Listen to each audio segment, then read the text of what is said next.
Hey there, this is chapter 10 of my new book, Falling in Love with Yourself, Ending Anxiety and Depression. And this is funny how life works. On the day that I'm supposed to talk about acceptance of your body and the way you look, I'm wearing zero makeup. I didn't go to school today because it's cold in Texas, and 20 degrees is cold in Texas, and there's ice on the roads. So we're at home doing nothing. Actually, I'm doing laundry. And I thought, wow, this is the best day to make a video with zero makeup. So it's funny, but what I want, we cannot move forward on loving ourselves if we really don't accept ourselves physically, the way we look, the way, our bodies and everything in it. I think it's important at this point to spend a week being conscious on the way you treat yourself, on how you feel about yourself, about your body, about your looks, about hair. I don't know, but hair is important for women, or at least it is for me. Um, so it's kind of sad, I think, because we were trained, and we still are fed. Our minds are fed daily on how we should look, and sometimes it doesn't match the way we want to look and the way we really look in reality. But I just think it's sad that we are very, very not grateful for our bodies. So I want you to first of all be conscious of how you treat yourself in relationship to your body and the way you look. And then we're going to try to change a few things. First of all, yes, we could all exercise more and eat better, and we can work on that. And I can assure you that in the process of these 40-something weeks, the more you love yourself, the more you really don't want to eat junk food and treat your body bad. The more you honor it, so you want to respect it. So it's going to happen effortlessly. And another thing is how many of us eat or don't eat due to emotions. So as we're healing our emotions, it's going to be easy to not be addicted to sugar or flour and all those carbs that are making us unhealthy. So, and I'm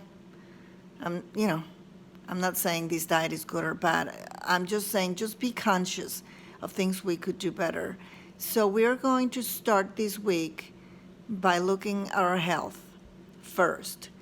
When was the last time you thanked your heart for pumping blood every single day? Your kidneys, your stomach for digesting food, your lungs for breathing oxygen, for our entire body, our skin, our anything, our legs. They might not pretty, they might be fat, but these are our legs for the rest of our lives, and these are the legs that are taking us places. See my point? So I want to focus on switching to positive, to be thankful every single day for our health.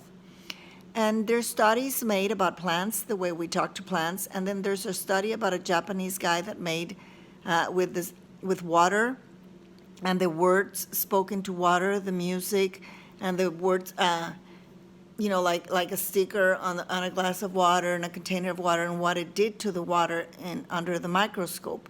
So it's amazing. So if that affects, and we are, who knows what percentage of water, but if that affects the plants and the water, our body is affected by the way we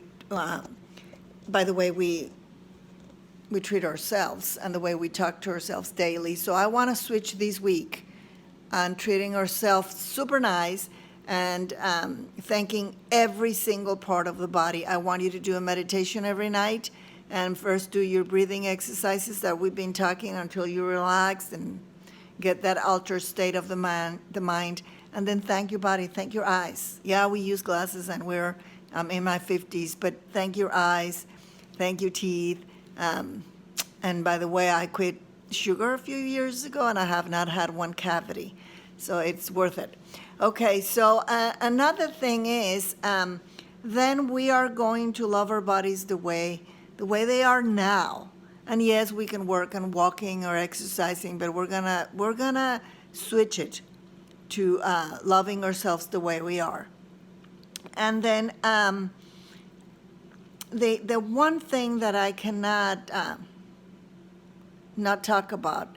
I was a minister for the healing ministry for years, and I know that there's power inside of us, Christ in us, the hope of glory.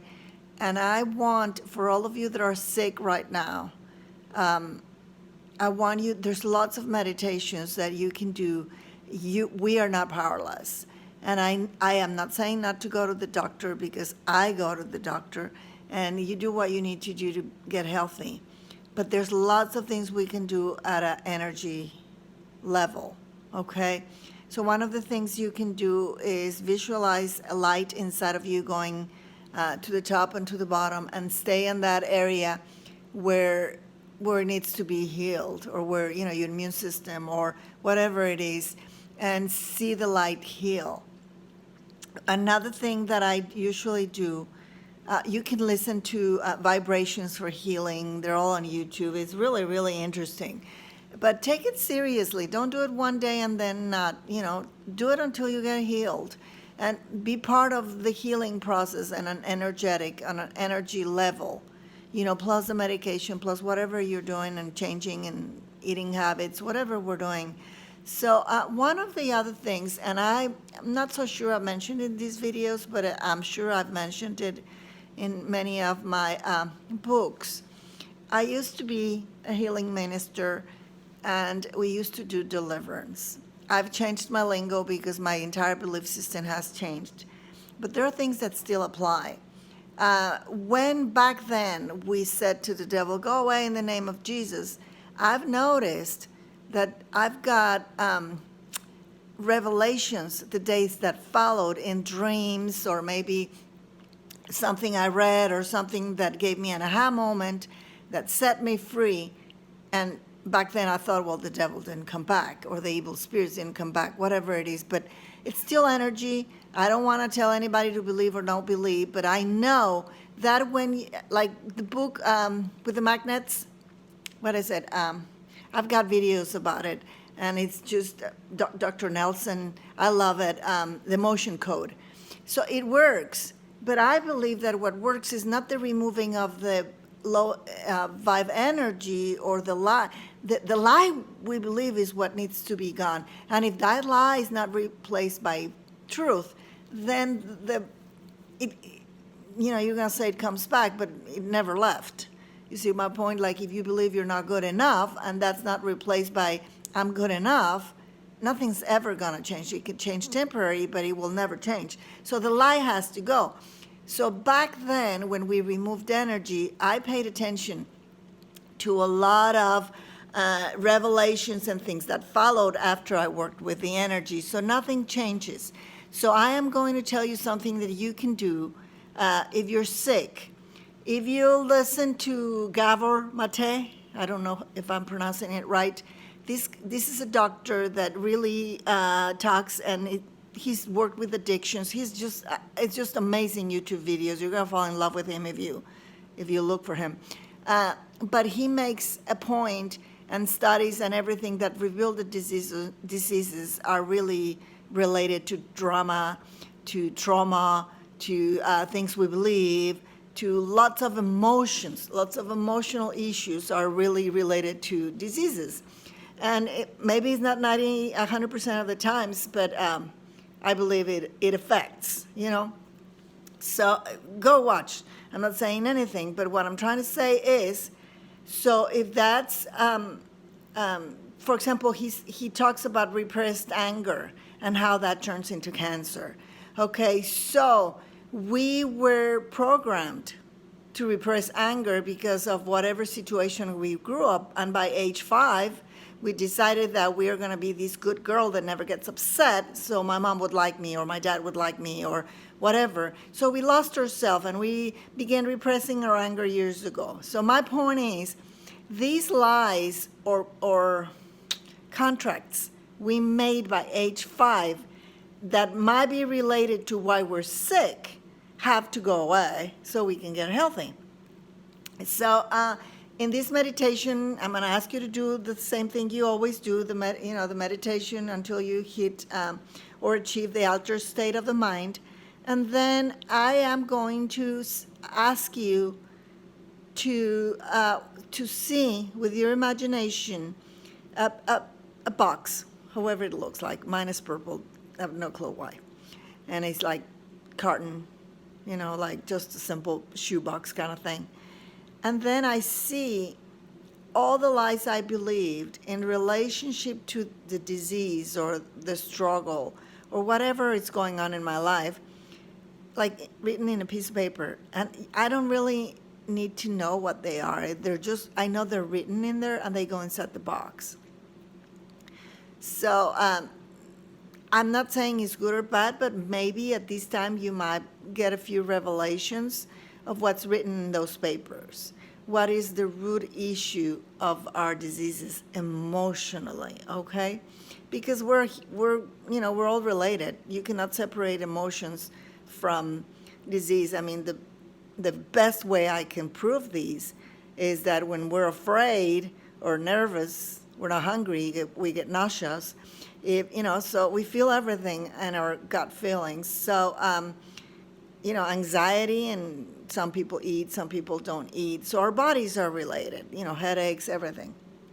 So then after you see that box, I see that box at the bottom of my spine. And then, that's where I went and got it. So that's, if you follow my books, that would be the root chakra. So the lies or the perceptions that were preconceived by age 5, okay? And then I take that box to, going up my spine. And for whatever reason, I always see that box getting lighter and lighter instead of darker and darker, like light coming out of the box.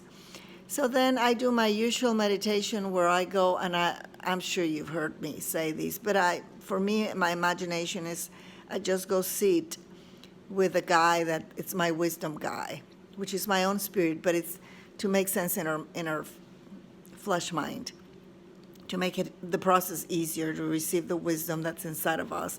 I use imagination. And to me, that's the best way to meditate and to keep our left hemisphere of our brain busy. But like I said, I explained that way better on my book, Levels of Awakening. So then I sit with him and I show him the box, and I actually give him the box. And he just smiles, it's like, oh my goodness, this is so simple. And then he starts throwing away those papers, the ones that are related to that disease. And he says, no, this has to go, this has to go. You cannot get healed if you keep believing you're not good enough, or you don't deserve blessings, or, who knows. Or like if you believe that your family has this disease passed to you and that you have to have it. Well, the disease, you're going to have it. If it runs in your family, you believe you're going to have it, well, then you have it, because we manifest what we believe. So there's lots of things that have to go in order for us to get emotionally and physically healed. So then that's the time that you may ask questions, and he might reveal something to you in relationship to your disease. What's the root cause emotionally of your disease? But it might not. It might not happen. All you can see is this guy getting rid of all the lies or the root issues. And then the box is empty. The box is empty for me, and it's full of light. And kind of like he says, you don't even have to carry these anymore. And that, to me, that's the end of my meditation. But, let your heart lead. I'm not saying there's a right or wrong issue. But then I watch and pay attention the days to follow, my dreams, my meditations, the truth that comes to me is what I was saying with the deliverance. Now that the low energy is gone, well, the new energy or the truth, the energy with higher vibe has to come to set us free. And pay attention to the truth that's going to set you free, like the deliverance actually happening into your subconscious mind. And we're like, oh my goodness, how come I never thought of that? Just because this happened in my family, I don't have to have it. We have a saying, and there's lots of things we could do at our energy levels.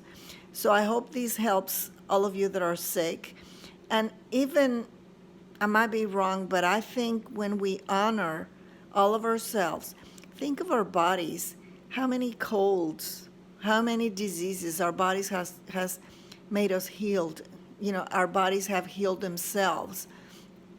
I mean, our bodies are exceptionally made, and it's just not fair to treat our bodies disrespectfully. Yeah, we're not looking like Jennifer Lopez and Shakira at the Super Bowl, but we are ourselves. And yes, we can do lots better. We can exercise and we can eat better. And we're in the process. Don't be so hard on yourselves. But we got to honor all of our bodies, all of our organs. We got to honor all of ourselves in the physical realm too, not just the emotionally that we've been talking about it. So I suggest that we begin today to honor all of who we are, all our bodies, our hair, our eyes, everything. And, honor your disease, honor where you are right now. Don't fight it. I don't know for me, but the more you fight it, the more it grows. So it's like, okay, I'm struggling with this right now, but it's gonna get better. It's gonna get better because I'm not only gonna go to the doctor. I'm gonna change the way I eat. I'm gonna start exercising. I am going to get rid of all the lies that are attached or the root issue of this disease. I am going to work on an energy level and healing my body. I'm gonna work on thanking my body for the process of healing. Gosh, there's lots and lots of things we can do. I hope you liked it. Have a very nice weekend. Actually, today's Wednesday, but we're not in school. And then I am also making a February challenge on my ending anxiety and depression account on Facebook, and I'm also doing it on Instagram of what to do every day. But if you're doing this is way more important. But I just wanted to say that it's my pleasure to help others get healed emotionally and help each other as we struggle. Talk to you later. Take care.